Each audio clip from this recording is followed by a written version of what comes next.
I can say 18-year NFL veteran.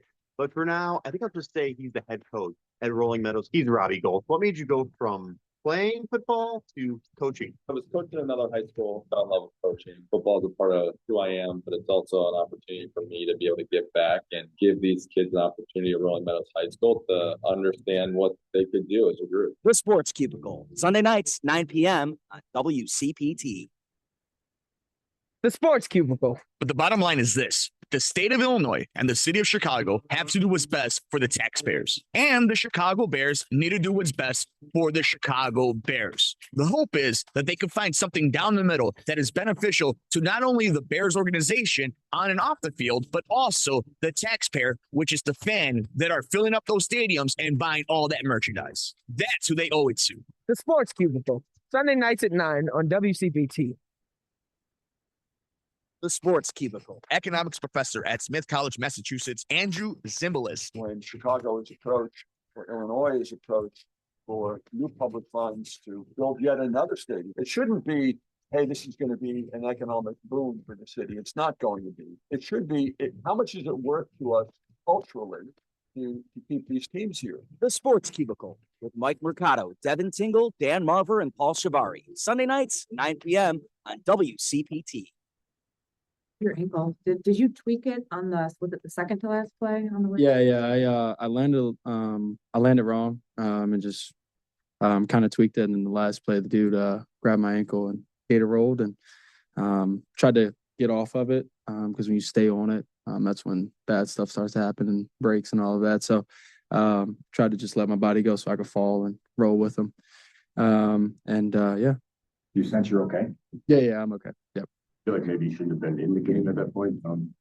It's not my decision. You fight to the end of the game. If you're in the game, if not, coach makes a decision like that. You have to deal with it and figure out, the next steps. But, not my decision.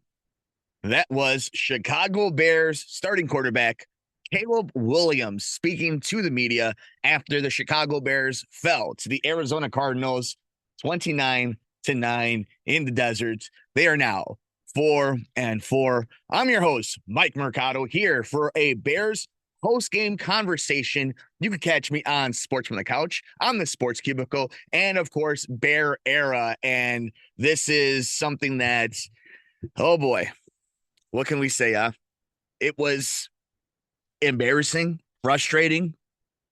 There are a lot of different ways to describe what happened Sunday afternoon in this game between the Bears and the Cardinals. And I have my list of things I want to talk about, but I think it's important to establish where we're coming from in this conversation. If you're new to us in these post games, one of the rules that we kind of live by is trying to live in the moment while having some perspective, to using for a sample size the week before, the week that was, and the week that's going to be.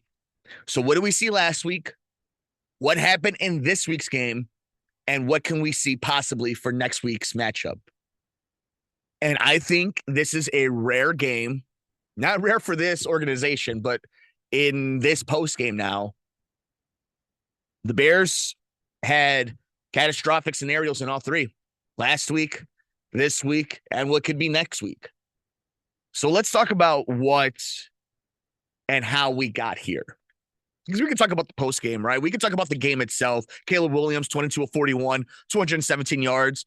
DeAndre Swift with 16 carries for 51 yards. Roma Dunze had 5 catches for 104 yards. But James Conner absolutely torching this team.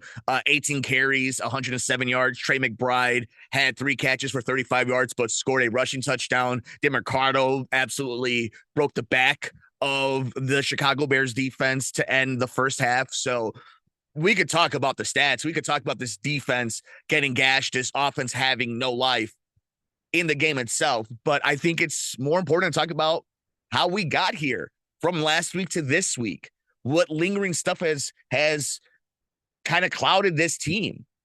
And I don't think it's crazy or out of left field to kind of have that mindset going into this, because the Bears having this coaching staff, front office, and a lot of these players have not earned the benefit of the doubt.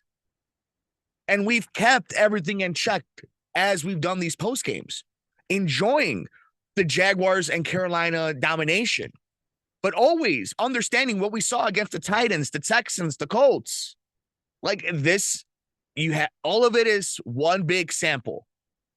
So let's go ahead and how do we get to what happened last week, to what happened this week, and what could potentially happen next week? And first of all, let's talk about Ryan Poles.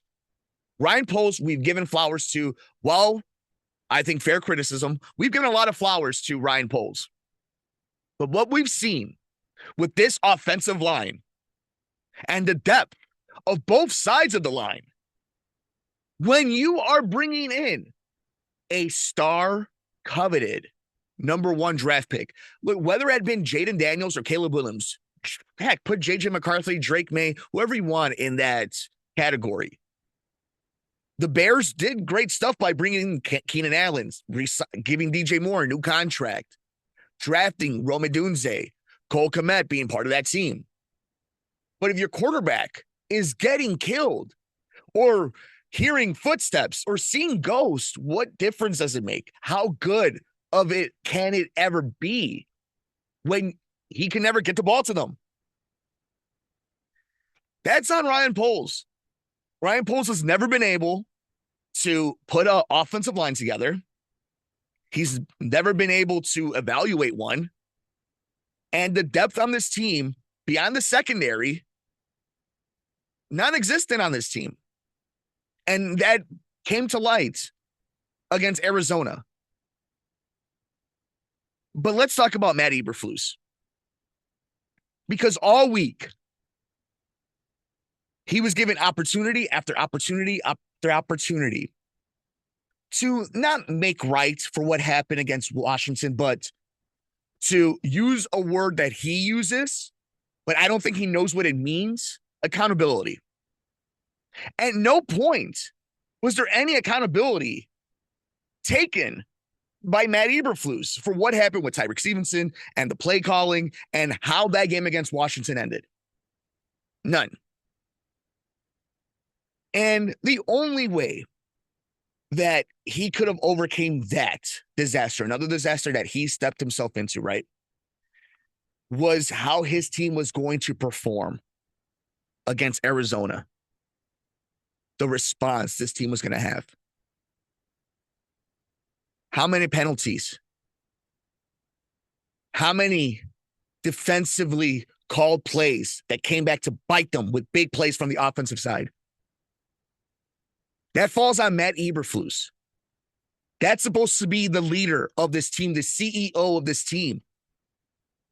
So he's this defensive genius, and this team got taken to the back of the shed by this Arizona offense. And let's make one thing clear about Arizona. There's a lot of good in Arizona. Very average team. Nobody's going to come over here and say they're world beaters. Yeah, where they might be in the standings in the NFC West may be one thing. What, San Francisco's not healthy. We saw a hell of a game between the Rams and the Seahawks. Like, this was a game the Bears felt they should have won or should have been favorite before we got into some of the injuries going into Sunday and the fallout from Washington. Matt Eberflus led that team, and that's how they showed up. That's how they played for him. Shane Waldron, I'm done talking about. It's a failed experiment. It's just done. And I use one sample size, right? And I don't know how much falls on Caleb, but I know you can design and scheme for a player to get open, to get targets. How many targets did Cole Kmet get? I'll give you a second, because it's the same as you and I. None. So I'm done talking about Shane Waldron. I'm done. But what I'm not done talking about, because this is something that I heard a lot about, and the great Olin Kreutz has done radio hits here in Chicago on 670 The Score, and it's something that really stuck to me, especially post-game. This past Sunday evening, was listening to Patrick Mattingly and Olin Kreutz, who said this. There was a lot of talking by the leaders of this team. And I'm not talking about Kevin Warren. I'm not talking about Ryan Poles. I'm not talking about Matt Eberflus. There was a lot of talking from players on this team talking about their coach, talking about play calling, talking about vibes.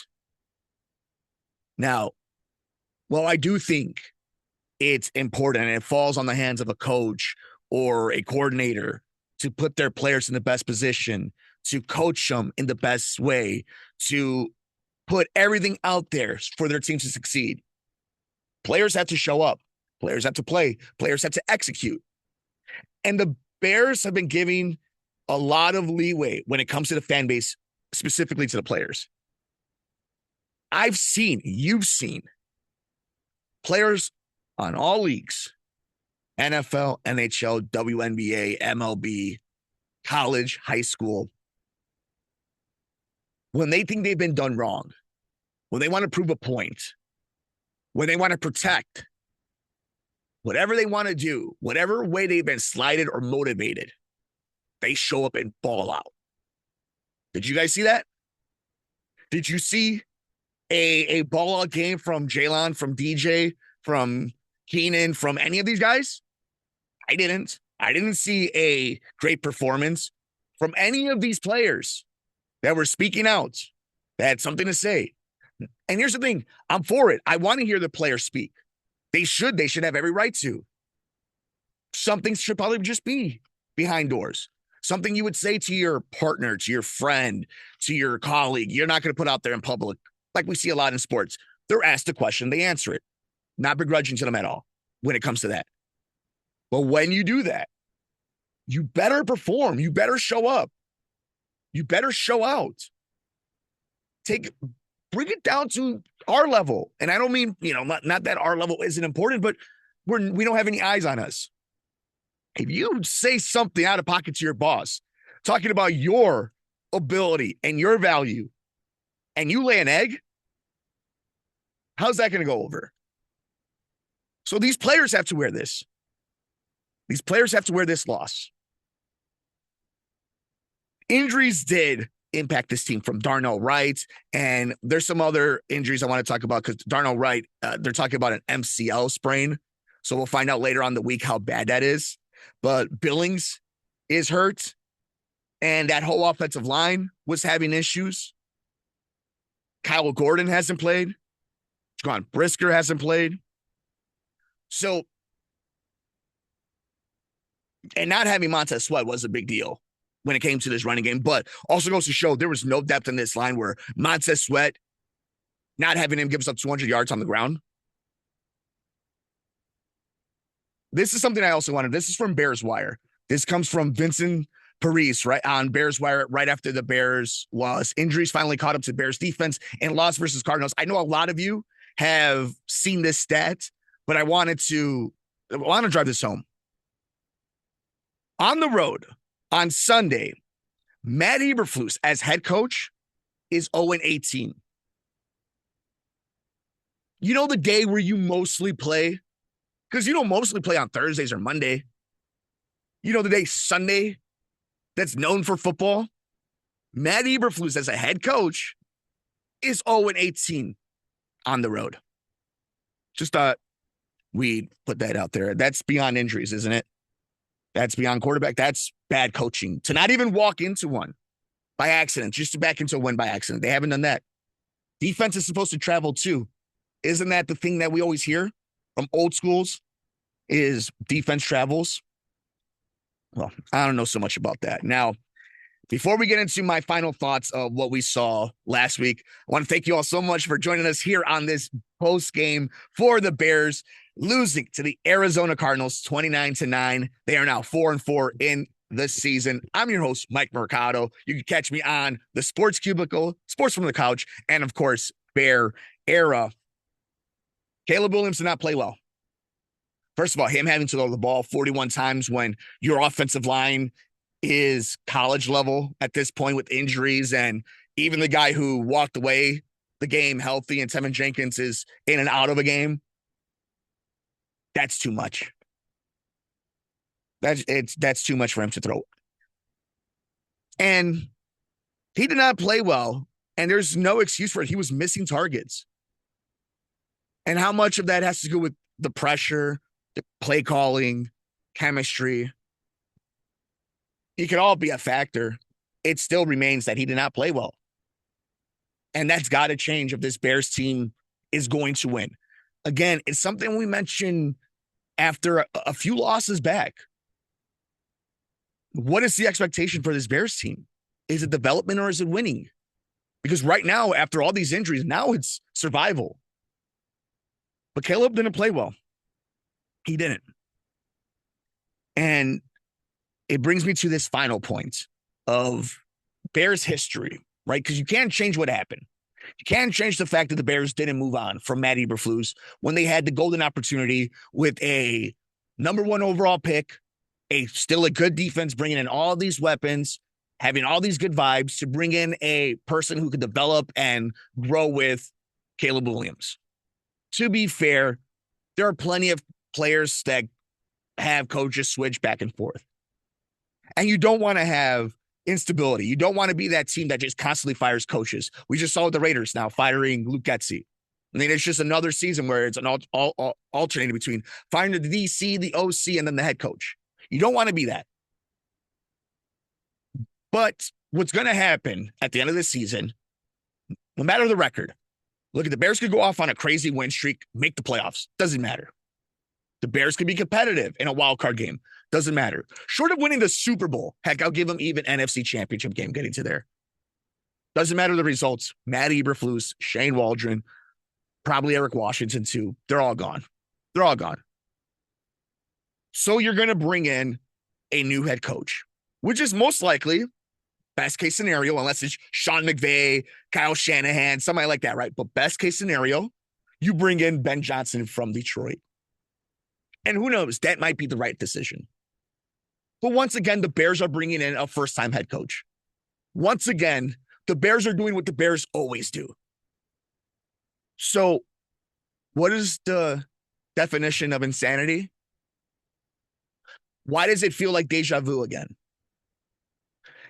We circle back to the leaders, the players, talking a lot. Caleb Williams needs to be bigger than the Chicago Bears. Just like Jaden Daniels might be bigger than Washington. Whole new ownership group over there. Heck of a head coach. Great coordinator chemistry together with Clinsbury and Jaden. And Dan Quinn has always been, respected around the league. What are you doing? He has to be bigger. You were supposed to be the new regime that smartens up the Bears and doesn't make it an uphill climb for your rookie quarterback, number 1 overall draft pick that has all the pressure on him. Caleb Williams needs to be bigger than the Chicago Bears and needs to drag them to greatness. And that's a lot of pressure for a young quarterback, for anybody in any organization, any workforce. It's a devastating loss. It's a devastating loss for the Chicago Bears. And now you got to look towards a matchup noon in Chicago, coming back home against the Patriots. The Patriots aren't good. Now, Ramondre Stevenson might be sitting there and being like, hey, I might go crazy. You're going to let me run like that, especially if guys aren't playing? We got to talk about Jaquan Brisker at some point, because if he was a quarterback, people would be really worried. We're all really worried in that watch and know and love the Bears and cover the Bears and everything, but at some point he's got to come back. Montez Sweat, Kyle Gordon. But that offensive line's not going to get any better anytime soon. So even if the Bears defense keeps Drake May in check, keeps the running game in check, Patriots defense might be able to keep this Bears offense in check the way things are going. It went from in the 3 games after the bye where, man, you walk away 2-3, you're feeling pretty good, to I have no idea what the Patriots game is going to bring. I don't know if they're going to make it out of it alive. That's how dire things are. Yeah, I'm crazy. We talked about insanity. I'm picking the Bears to win that game. The Bears have more talent than the Patriots. Bears probably have more talent than the Cardinals. It just hasn't mattered. It hasn't been executed. It hasn't been coached. It just isn't working out right now. You're on a 2-game losing streak. And the NFL, one of the unwritten spoken rules, you lose 3 straight, heads start rolling. There's a lot of pressure on this Bears team now. And there's 2-7 teams out there. Doug Peterson, Mike McCarthy. I'd argue that Matt Eberflus has just out of his seats as any of those coaches, and his team is 4-4. How many teams would kill to be 4-4? How many Bears fans would have killed to have been 4-4 if I told them this in July? But that's why context matters. That's why they play the games, and that's why we have to take this week to week, because that's what kind of league this is. But this week, the Bears laid an egg against the Cardinals in Arizona. 29-9, nobody showed up. Now you're 4-4. You got a game against the Patriots, and just around the corner, lurking, stalking, is games against the Packers, the Vikings, and the Lions.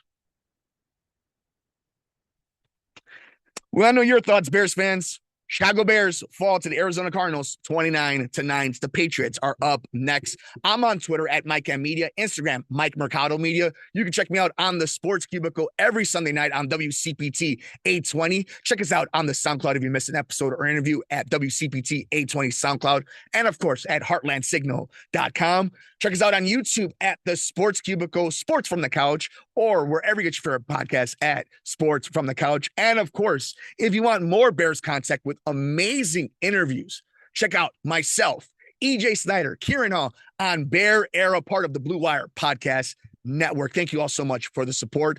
The holiday season's around the corner. If you want to buy a book for one of your loved ones, for a child in your life, check out Lucha Dog. That's right. Lucha Dog is out and ready for you to read. Jump in the ring with Pepper and win the Lucha Dog World Championship. We're on luchadog.com, or get your copy at Amazon by searching Lucha Dog.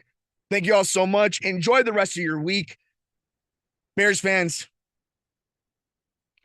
we're thinking of you. We're in this together. I'm Mike Mercado. We'll see you next time.